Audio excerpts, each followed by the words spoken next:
नमस्कार, मैं हूं शुभम। हेल्थिक में एक बार फिर आप सभी का स्वागत है। दोस्तों, ओमिक्रॉन को लेकर पूरी दुनिया डरी हुई है। हिंदुस्तान में भी लोग इस आशंका से घिरे हैं कि तेज़ी से फैलने वाला ये वायरस कहीं उन्हें भी तो अपनी चपेट में नहीं ले लेगा। लेकिन दोस्तों, आज आपको ओमिक्रॉन के इन्फेक्शन से जुड़ी कुछ ऐसी बातें बताऊंगा जो आपकी इस टेंशन को काफ़ी हद तक कम कर देगी। ये सच है कि ओमिक्रॉन कोरोना वायरस के पुराने वेरिएंट डेल्टा के मुकाबले कुछ ज़्यादा ही इन्फेक्शियस है, लेकिन स्टडीज़ में ये पाया गया है कि ओमिक्रॉन डेल्टा के मुकाबले 70 गुना ज़्यादा तेज़ी से फैलता है। साउथ अफ्रीका, अमेरिका और यूरोप के कई देशों में फैलने वाले संक्रमण में भी करीब करीब इसी तरीके का ट्रेंड देखा गया है। अब जबकि भारत में भी ओमिक्रॉन तेज़ी से फैलने लगा है, आप ये सोच रहे होंगे कि इससे कैसे बचा जाए। तो आपको इसकी टेंशन लेने की बिल्कुल ज़रूरत नहीं है, क्योंकि आज मैं आपको 4 ऐसी सिचुएशन बताऊंगा जिसमें आपको ओमिक्रॉन का खतरा ना के बराबर रहेगा, और साथ ही इसके पीछे क्या साइंटिफिक रीज़न रहे हैं वो भी आपको बताऊंगा। तो दोस्तों, ओमिक्रॉन से आप कितने सुरक्षित हैं, ये तय करने वाली 4 बातें हैं। पहला, क्या आपने कोरोना वैक्सीन की दोनों डोज ले रखी हैं?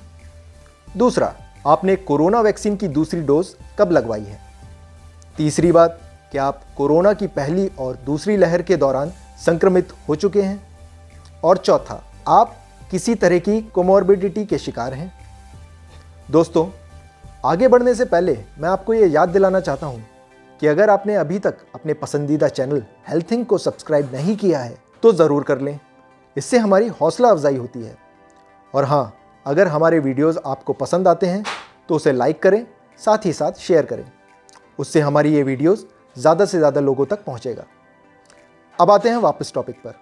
इन चारों सवालों का जवाब कोरोना के नए वेरिएंट ओमिक्रॉन से आपकी सुरक्षा को तय करेगा।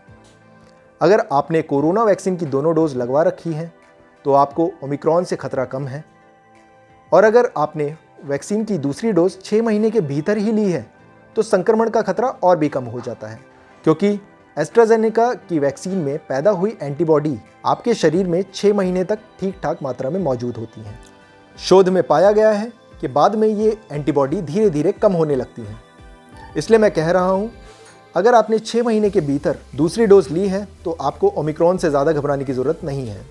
अब तीसरी बात, अगर आप कोरोना से पहली और दूसरी वेव के दौरान इन्फेक्टेड हो चुके हैं तो ओमिक्रॉन से आपको बहुत कम खतरा है, क्योंकि एक बार संक्रमण के बाद आपके शरीर का इम्यून सिस्टम उस वायरस के खिलाफ एक नेचुरल एंटीबॉडी बना देता है। वायरस का जेनेटिक कोड इम्यून सिस्टम की मेमोरी में रह जाता है। ऐसे में अगली बार पुराना या उससे मिलता जुलता वायरस अगर आप पे अटैक करता भी है तो शरीर का इम्यून सिस्टम फ़ौरन एक्टिव हो जाता है और उसे न्यूट्रलाइज करने में जुट जाता है। मैं इसलिए कह रहा हूँ कि आपका पुराना इन्फेक्शन आपके लिए भविष्य में शील्ड की तरह काम करेगा। अब आ जाते हैं चौथे फैक्टर पे। अगर आप किसी कोमॉर्बिडिटी के शिकार नहीं हैं तो ओमिक्रॉन आपका ज़्यादा कुछ नहीं बिगाड़ पाएगा।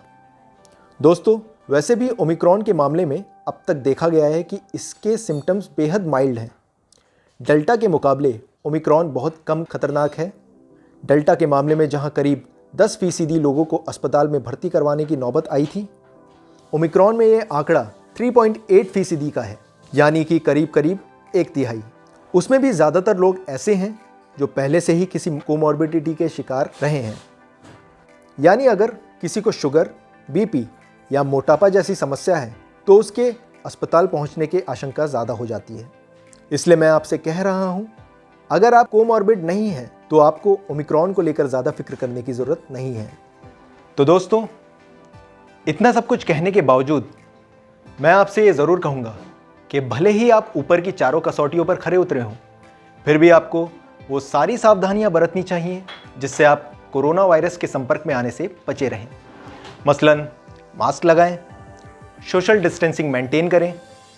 हर हाल में कोरोना से बचाव का सबसे कारगर और आजमाया हुआ तरीका यही है।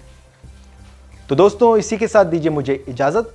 अगले वीडियो में आपकी सेहत से जुड़ी अच्छी और ज़रूरी जानकारी लेकर प्रस्तुत होंगे। तब तक रखिए अपना ख्याल। Good bye.